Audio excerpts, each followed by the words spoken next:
This podcast is brought to you by the Dunfield Retirement Residence, a casually elegant retirement community located at Yonge and Eglinton in the heart of Midtown Toronto. Customized living options complement your independent, active lifestyle.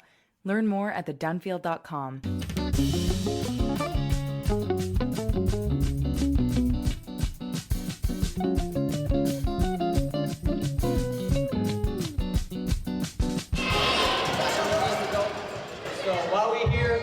Having fun, playing basketball, eating, enjoying our company, we have to remember that this is for a greater goal, and we're calling for the return of all the hostages. That's what it sounded like a few Sundays ago in the gymnasium of a Toronto public school, where newly arrived Israeli families enjoyed a free afternoon of basketball, pizza, toys. It was all thanks to organizer Yair Spiller, a student at York University.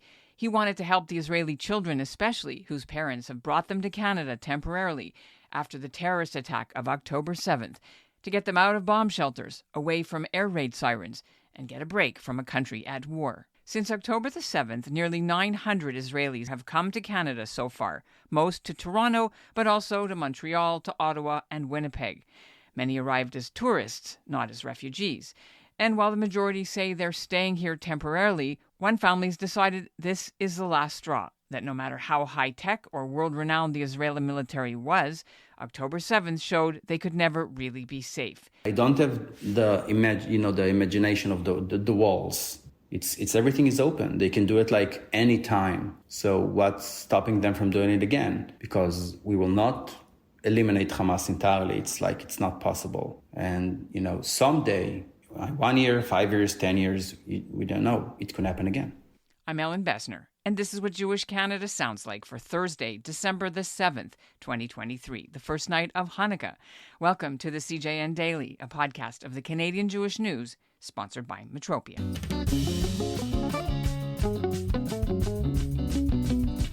I've spent a lot of time in the last few weeks meeting up with Israeli families who've come to Canada since October 7th. On today's show, you'll hear from several of the families I met. They all can't say enough about the assistance they've received from the Jewish community. First up, meet Maya Tobin Gonen. She's in Ottawa. She's an interior designer who lives in moshav Netiv HaAsara. It's the closest Israeli community to the northern end of the Gaza Strip. And on October 7th, Hamas paragliders flew over the border wall and attacked and murdered over 20 of her neighbors and friends. She'll tell you how she and her husband and 2 children survived. Her parents live in Ottawa. They opened their home to her and the kids. Her husband, Gilad, remains behind in Israel for military duty. Hi, thanks for having me. It's good to meet you. You're sitting where exactly? Whose home are we speaking from? I'm in Ottawa at my parents' house. Did you grow up in this house? I think the answer would be yes and no. My parents made Aliyah when I was really young, when I was 3. So I grew up in Israel, and then my parents actually moved back here when I was 16. My final teenage years I did here. I went to university in Toronto, and then eventually moved back to Israel after traveling for a while. So you were married, you stayed and raised your family so far in Israel, right? Yes. Okay, tell me who's in the family and who's with you in Canada. So our family, we have 2 kids. I'm married to Gilad, who is currently in Israel right now. He's doing his military service like most of the Israeli men currently. And I came to Canada with the kids. So I have Zvi, who is 7 today, and I have Ronnie, who is 4.5. And we have a dog that unfortunately right now is in a kennel and someone's taking care of him, but he's also in Israel right now. That's our little family. So what were you doing on October 7th? So we've been living on a moshav called Netiv HaAsara. It's actually the closest town to the border. It started, I think, at 6:30. I was actually in the bomb shelter with my son. So my husband came into the bomb shelter with my daughter, closed the door. We're very used to it. So, sirens are going off, and at around 4:30, we hear a very strong knock on the door. It was my brother-in-law. We hear Gilad's brother screaming, "Gilad, open the door, it's Ariel." His brother's in the army, and basically in the morning understood that something bad is happening. He put on his uniform, got all his soldiers, and just drove to come and save us, basically. There was already like soldiers outside, and they told us, grab your stuff and go.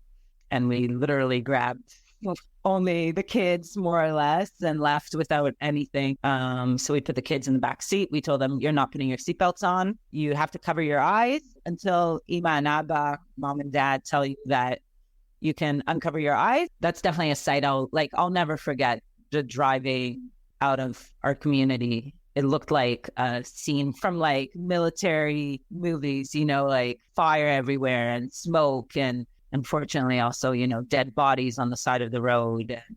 We decided to go up to where my husband's parents live, which is in more of the central part of Israel.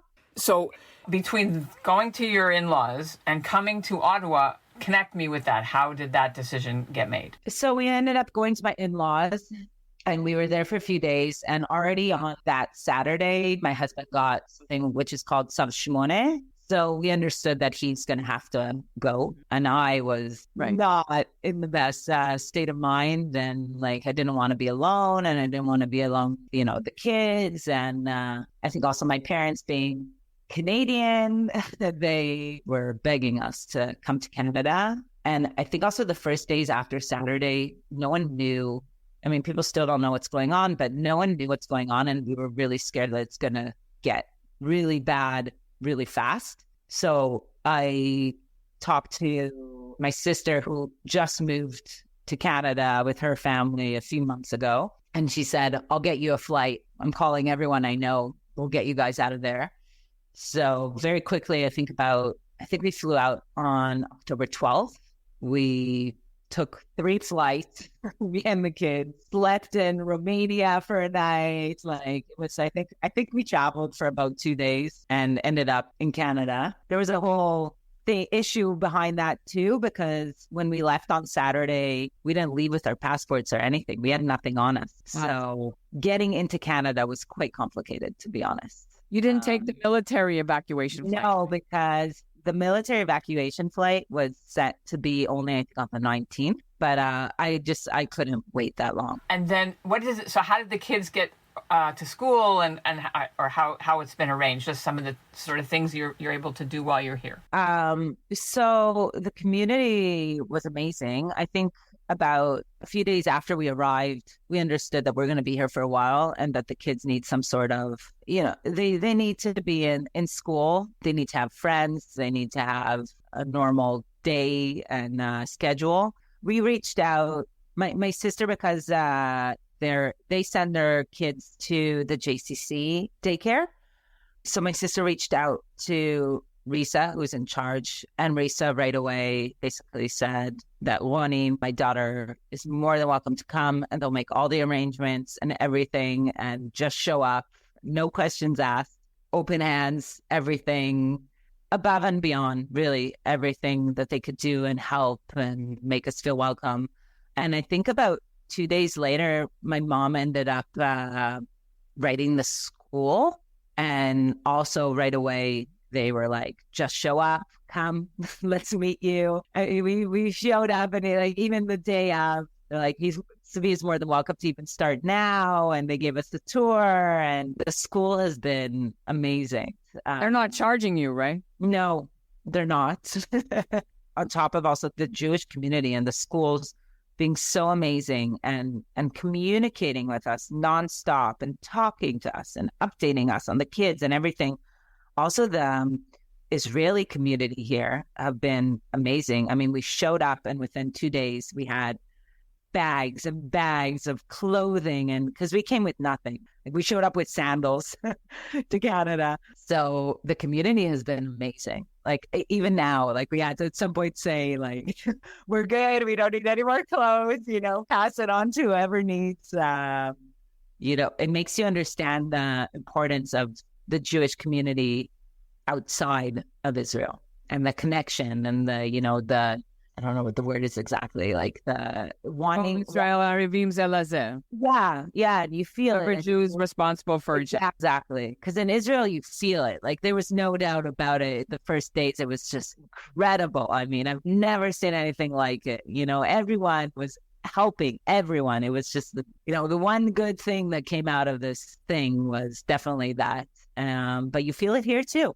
And it makes you feel really good. Your kids were in the school in Ottawa when they had the bomb threat? Yeah, my son, yeah. How did that play out? And how do you feel about, like, you came to Canada to be safe, and then this happened in Ottawa?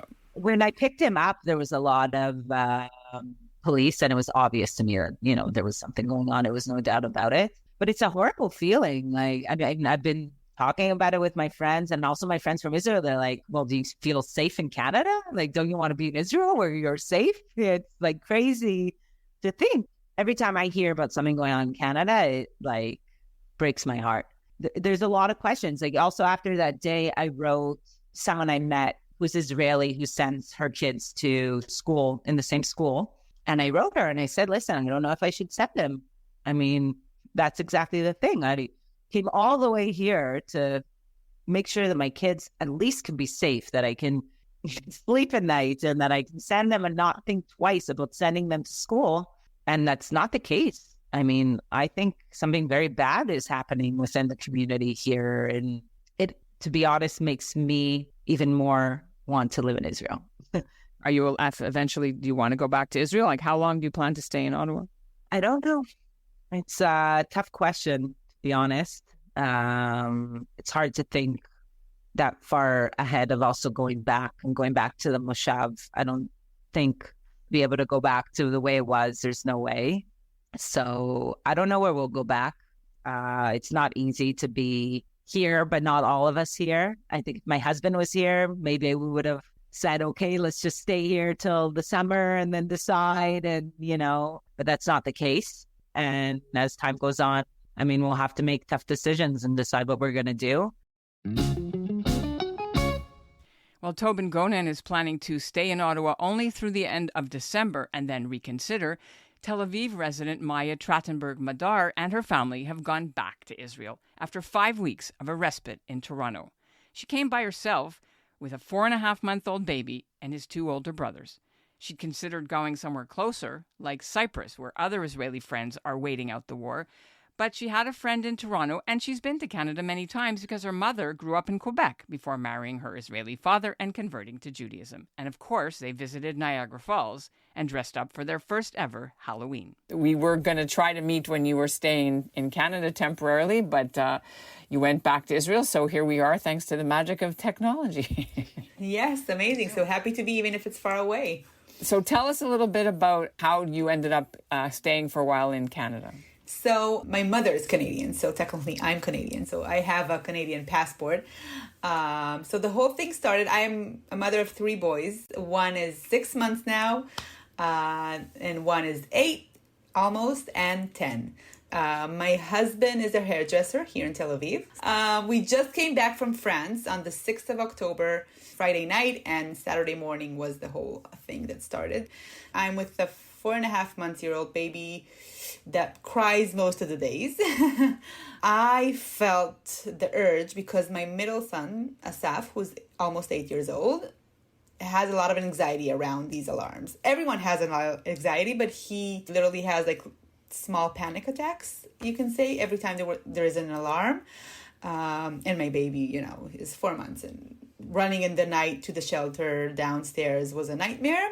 After 2 days, I looked at my husband. I said, listen, I don't want to stay. I want to go with them somewhere. But my husband couldn't come with me because he has his business here in Tel Aviv, and, it's practically declaring dead the business if he travels away. So I understood that I need to fly alone and by myself with the 3 boys. I'm Canadian, so I have a citizenship. My aunt lives in Ottawa, and my best friend lives from Israel, moved to Toronto 3 years ago.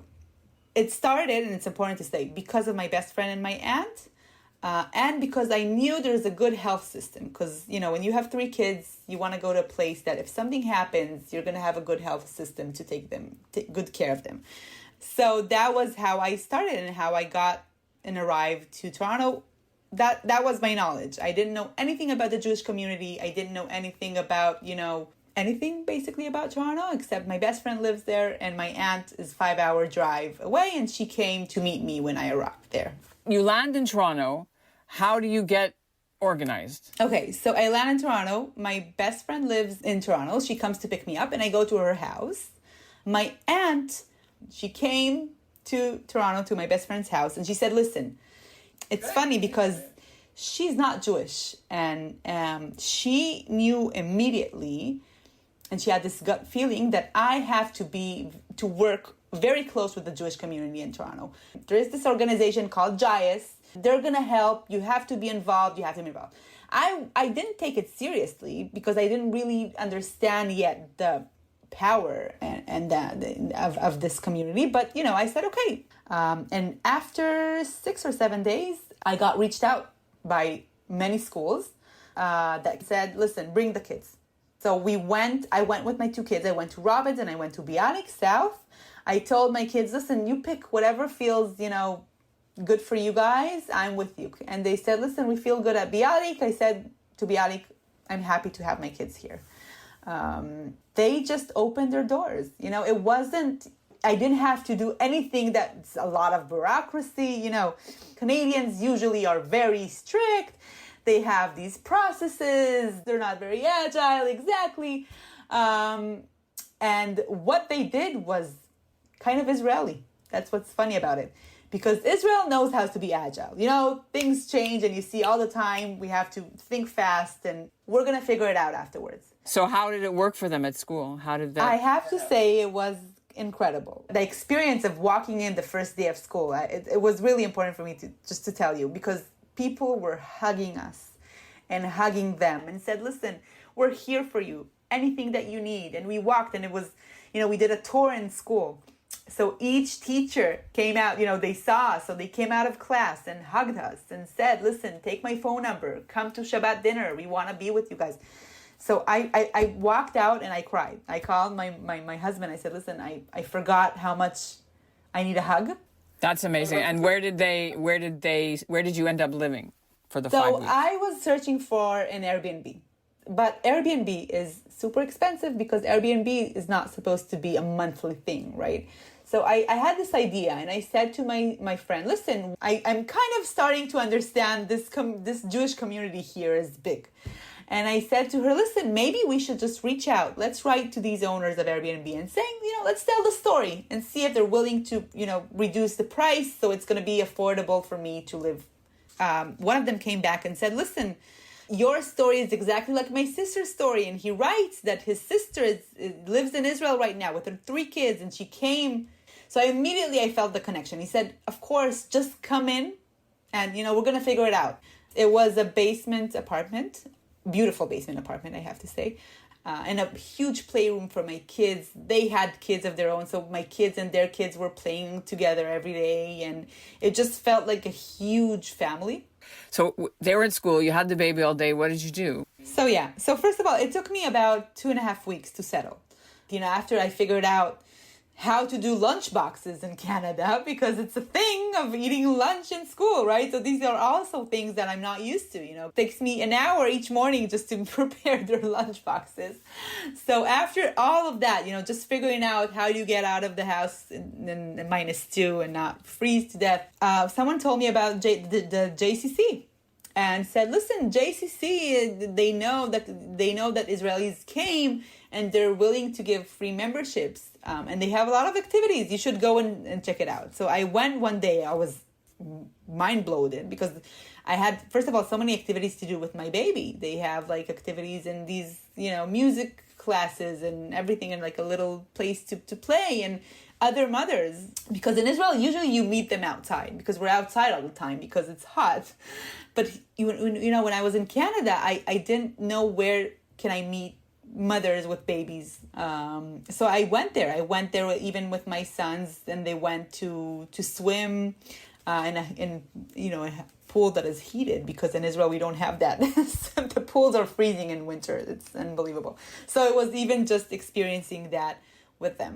So you stayed 5 weeks. Yeah. When did you went back? What day did you go back? A few days ago. I'm still jet lagged. So why did you decide that it was time and safe to go back? first of all, being away from their father was hard.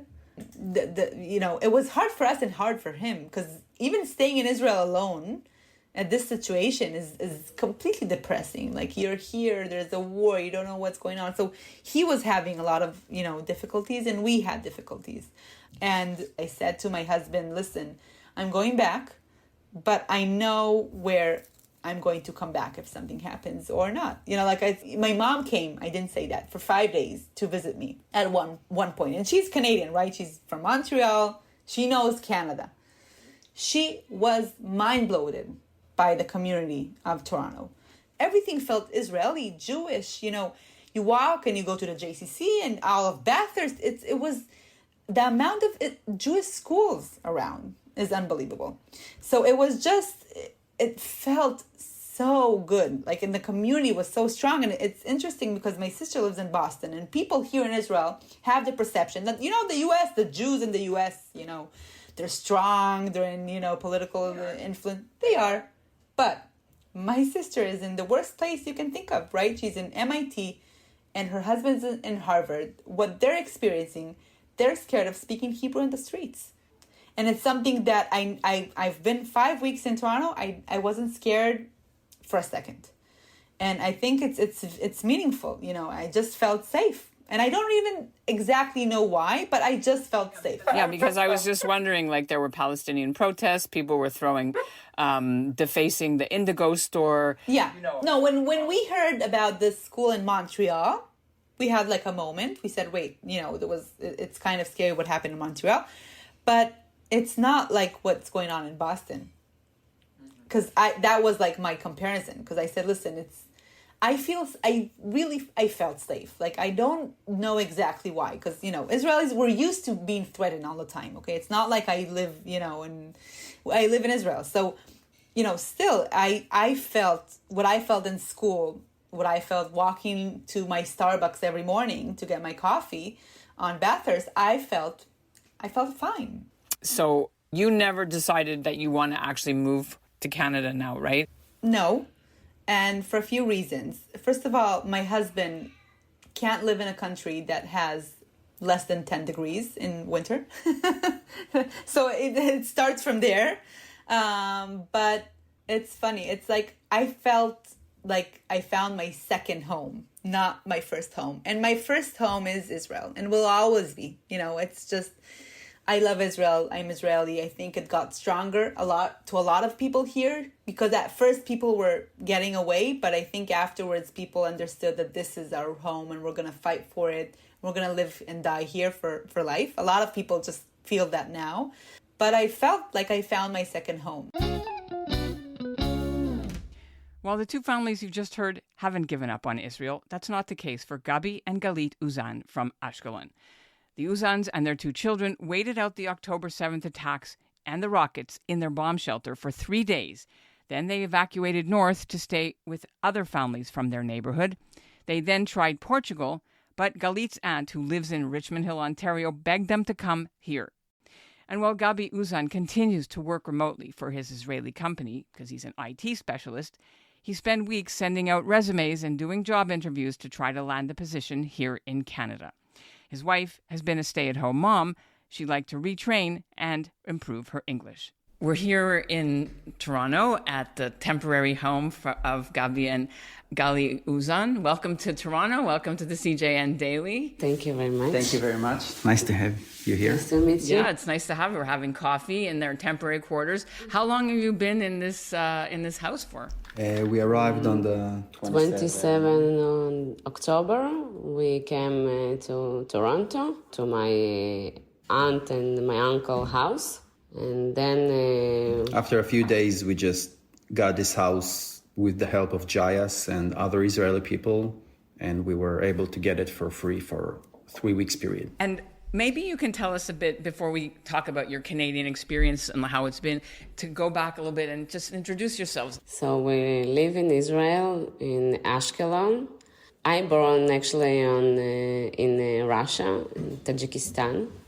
I live in Israel 35 years. All the drama started in 7th of October. 6:30 in the morning, Yes. yeah. And the bombing started a lot louder than usual.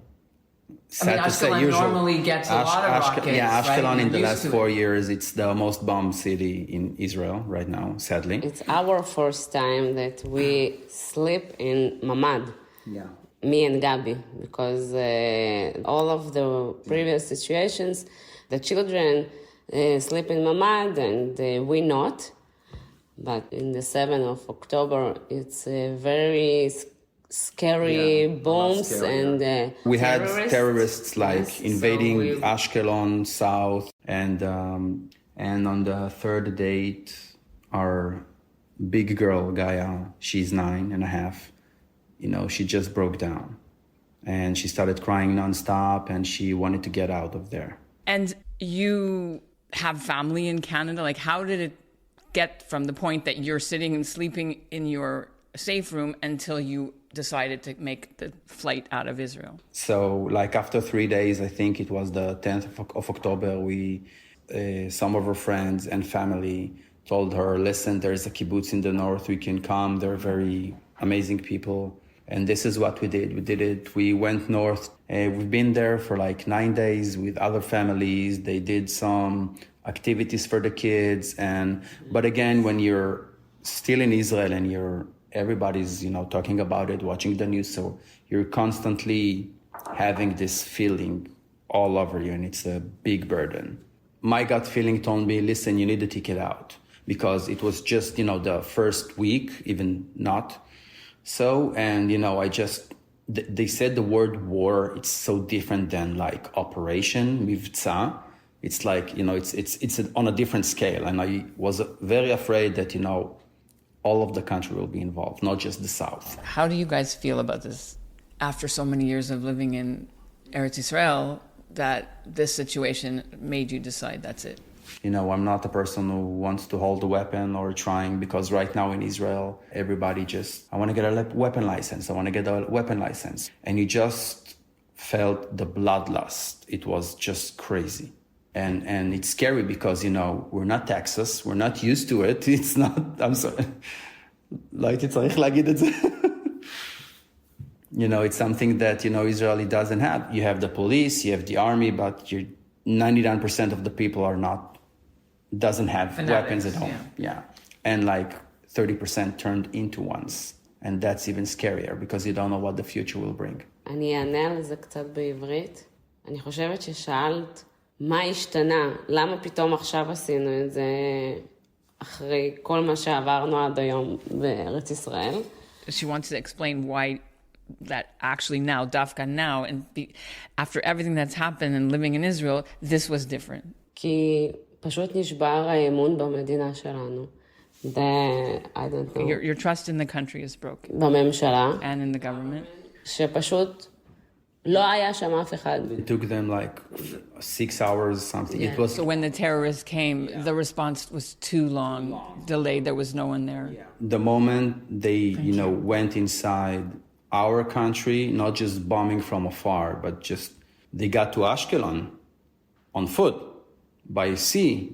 I told her, okay, so let's buy tickets to Canada. And this is because her aunt started calling, how are you doing? Please come. It's safe here. What are the obstacles that Israelis have to face when they want to just come? You came as tourists or you came as like work? How does that work? Tourists. We don't have nothing from government, like Ukraine people. Refugees. We don't have the refugee status. Maybe like status. Ukraine does. Yeah. So it's very hard. So we need something to stay here. And like a tourist status, it's for nothing. Yeah, because you can't get a job or anything. Yes. And JCCs are amazing, and a lot of people are amazing, and they give us a lot of things, and they contribute, and brought us into their homes and have a Friday night, the Shabbat, the Kiddush, and everything.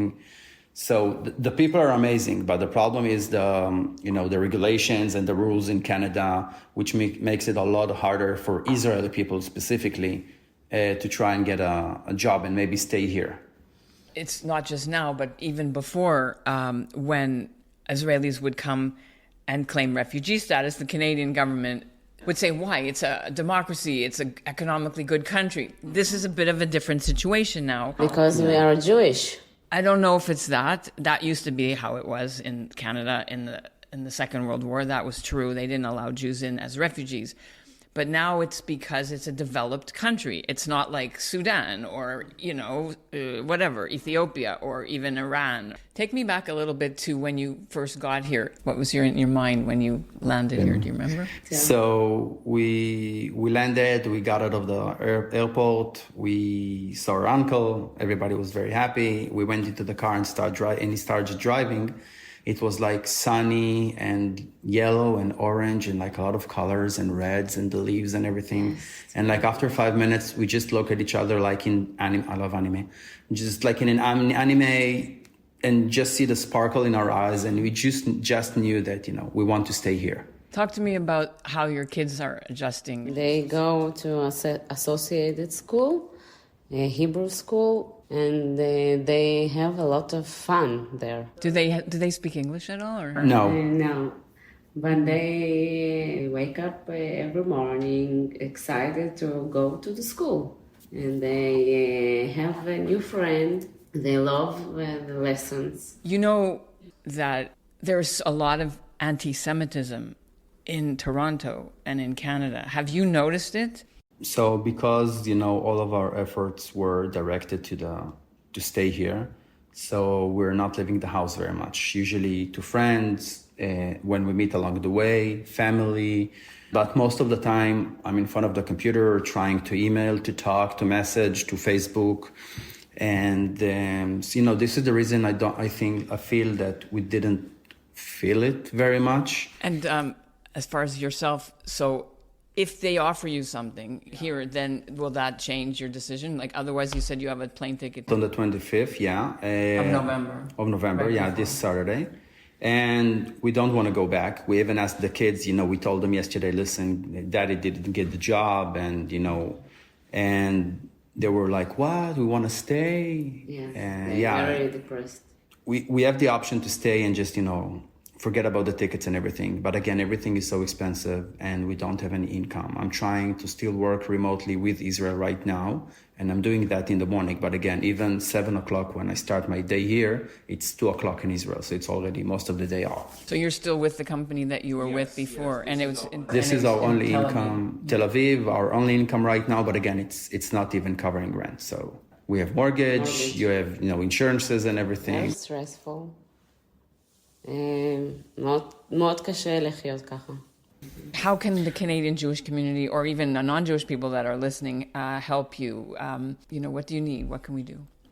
Okay, so again, from our perspective, we don't want to get charity money because it's good that you have, good people listening and everyone's trying to help. But again, without LMIA, it's only temporary, and we're just postponing, and I can, miss my job in Israel in that process. So, everything is just temporary, and we want to stay here for good. We want to raise our kids here. And so I think the best thing is to give us right now, if it's possible, is just an LMIA option, and we can prove ourselves with our skills and everything that we learned over the years. Because right now it's not quiet, and yesterday night, we put the kids to bed and Gaia woke up after 4 minutes and she was crying. And I didn't know why, hysterically. And I told her what happened. I saw all of I saw visions, I saw images, and it's not over. It's it's in their head. They're not out of it, and they're still bombing in Israel. Yesterday was a bad day. I saw she couldn't stop crying for 40 minutes. And that's what Jewish Canada sounds like for this episode of the CJN Daily, sponsored by Metropia. Integrity, community, quality, and customer care. Just an update now on the Uzans. When I met them, they were about to admit defeat and fly back to Israel. But a job offer came through and they're staying. They've all moved into a house owned by some generous snowbirds who are away in the sunny south until the spring. And before we end, remember the basketball party that I talked about at the opening of our episode with the organizer Yair Spiller? Well, he and his Junity Sports Organization are trying to do something really big to help Israelis. He's now working to raise $80,000 to bring Israeli teens here in January, kids whose parents have been killed by the Hamas attack or while serving in the IDF. They'll go to some NBA basketball games in Toronto, New York, and Washington, where Israeli star Denny Avdija plays. To learn more about the project, check out the link in our show notes. On behalf of producer Zachary Kaufman and the entire CJN team, I'm wishing you a very happy Hanukkah. Thanks for listening to the CJN Daily. The Dunfield Retirement Residence offers customized living options to complement your independent, active lifestyle. Welcome home. Welcome to the Dunfield. Visit us at thedunfield.com to book a personal tour.